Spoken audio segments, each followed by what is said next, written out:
My name is Jane Behrman. I'm a CFS firefighter with the Lopethal CFS Brigade.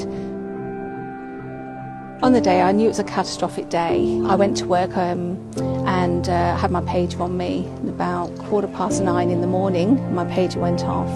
Contacted my captain, asked if they needed me, and yeah, they said, come on, coming up, it's going to be bad.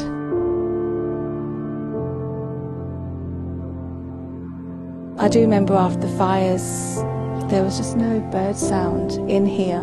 It was deathly quiet. It was almost like a tree graveyard. It's lovely actually hearing the birds and seeing that the birds have come back. After the fires, everything's just burned to black, and it's hard to imagine that standing here it can look this green.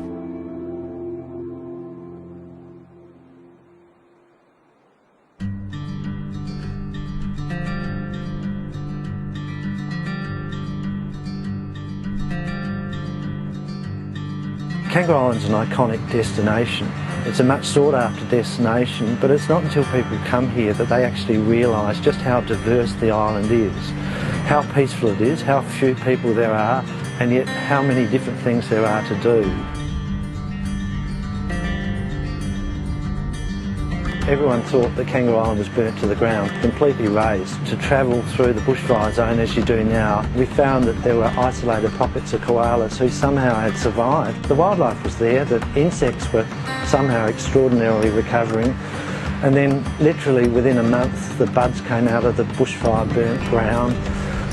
And this year it's just been extraordinary. We've been very, very lucky to have heavy rain throughout Kangaroo Island, so the bushfire areas are rejuvenating. Sure, it's a hell of a hot fire, but it's absolutely fascinating to see the way the western end of Kangaroo Island is recovering.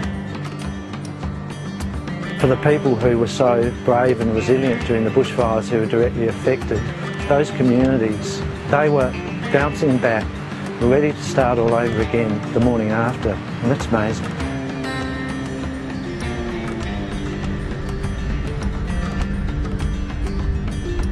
When you get down to the far southwest corner of Kangaroo Island, you'll find remarkable rocks. And literally it's a huge basalt shoulder with these conglomerate of rocks sitting on top of it. And you ask yourself, how the hell did they get there? It is the most photogenic location on Kangaroo Island. It's the most desolate, but it's the most beautiful place.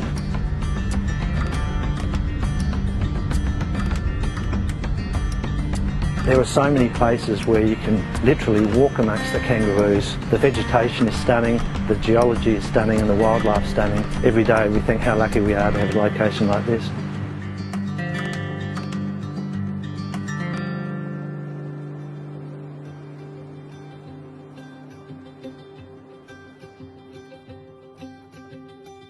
I never expected it to spring back and recover so quickly. And I can't wait to see this place in another year. It's going to be amazing.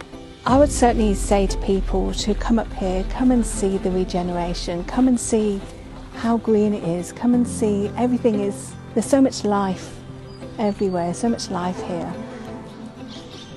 If you haven't been to the Adelaide Hills, you really ought to come. It's a little treasure. People flock to Tuscany, but the Adelaide Hills is every bit as beautiful as Tuscany, and I've seen them all, but this is a great place, and it's got a feel about it, and it's not just the visual thing, it's just the little pubs and the little roads and tracks and the great vistas and the botanic gardens and all of those beautiful things that are just part of the fabric of the hills. We're on Adelaide's doorstep. It takes you 20 minutes to drive up here, and it's fantastic. And some beds and chairs and a table. And a nice ladder. Yes.